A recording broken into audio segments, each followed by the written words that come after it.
sou Olivia, primogênita da família, esposa do Henrique e mãe do Nio.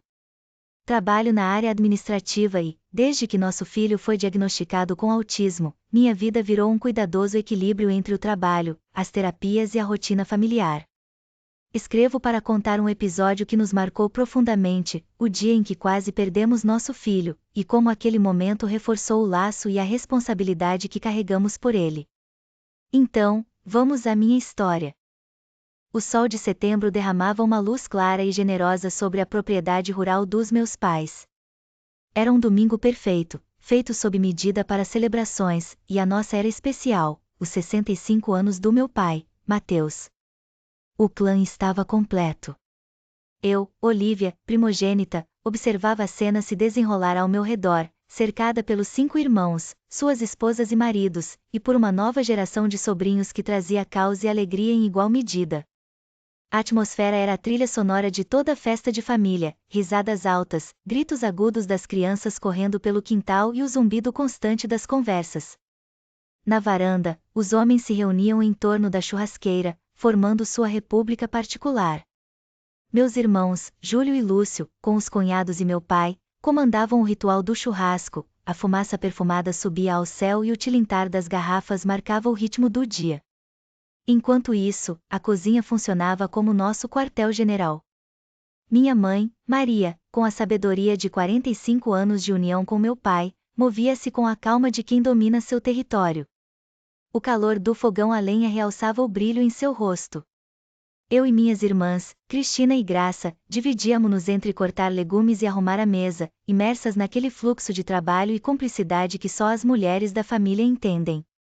Em um canto da sala, os adolescentes habitavam seu próprio universo, com as cabeças baixas e os rostos iluminados pelas telas dos celulares, alheios ao mundo ao redor.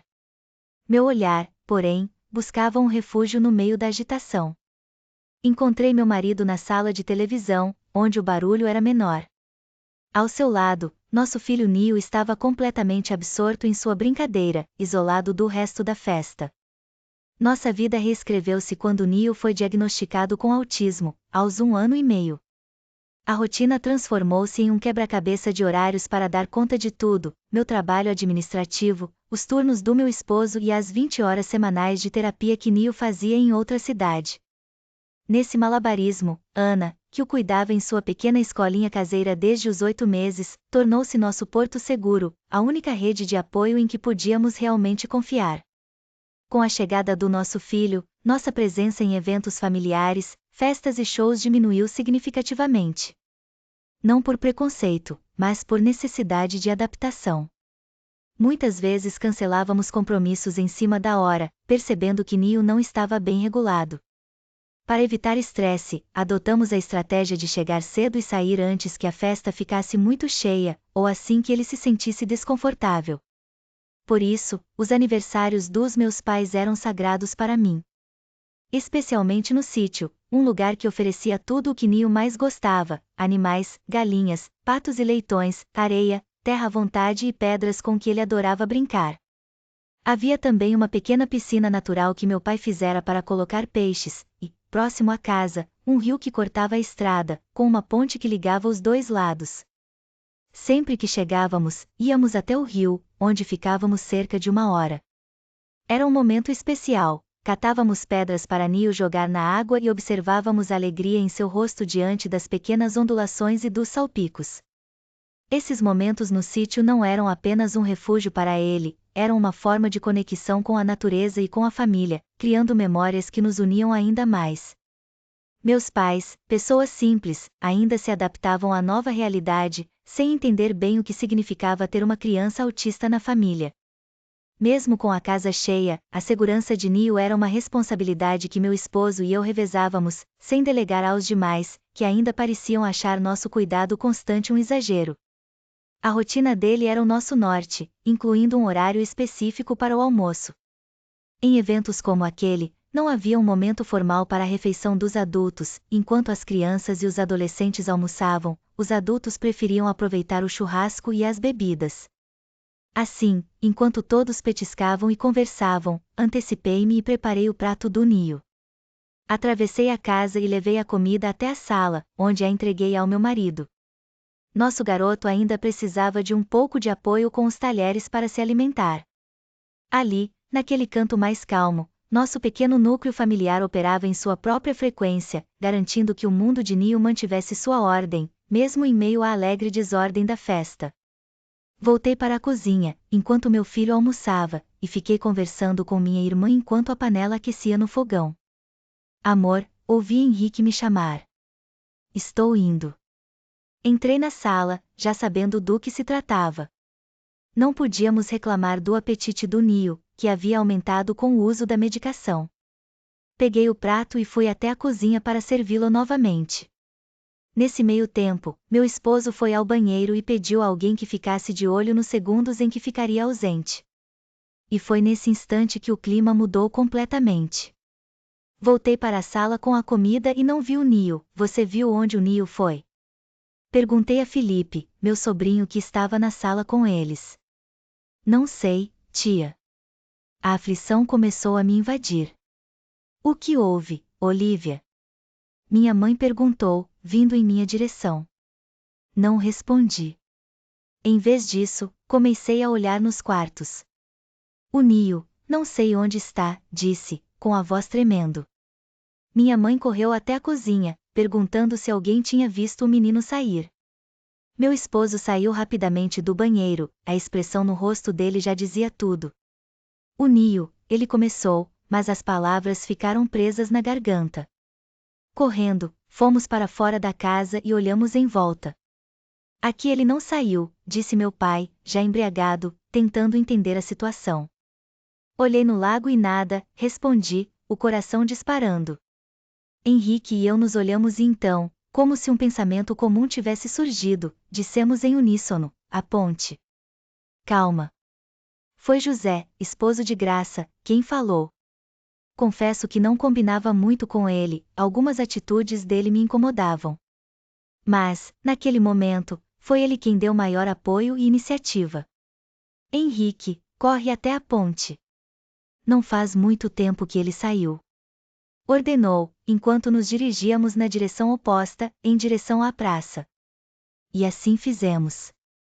Henrique desceu correndo em direção à ponte, eu fui atrás do meu cunhado, o desespero crescendo no peito. Não sei dizer quem estava comigo ou atrás de mim. Minha mãe, devido à dificuldade de locomoção, ficou no portão, rezando em silêncio. Meu pai ainda estava sentado, tentando assimilar o que acontecia, perdido em seu estado de embriaguez. Enquanto subíamos aquele morro correndo, o desespero tomava conta de mim. E se o Neo tivesse caído da ponte? E se ele tivesse adentrado o matagal que nos cercava? Essas e outras interrogações martelavam na minha cabeça. Ele é uma criança. Ainda não verbal, não saberia dizer seu nome, onde mora, quem são seus pais. Os pensamentos misturavam-se com o medo, formando um turbilhão que me consumia.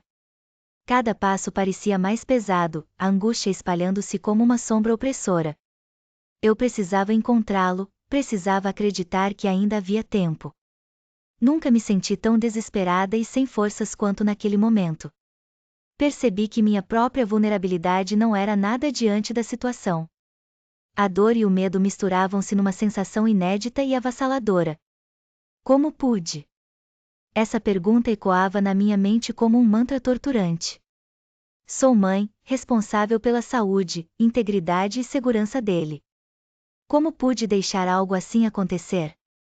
A culpa infiltrava-se em cada pensamento, e a imagem do meu filho desaparecendo na floresta parecia uma faca cravada no peito.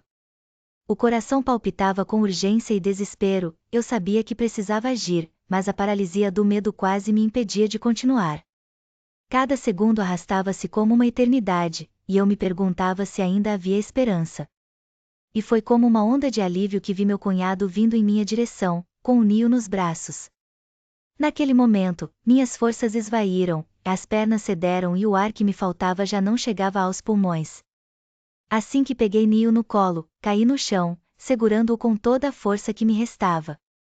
Minha irmã estava atrás de mim, e meu marido logo chegou. Ao perceber que ele estava bem, aos poucos voltei a respirar. Ver Neo sorrindo, como se nada tivesse acontecido, foi a maior bênção que eu poderia receber.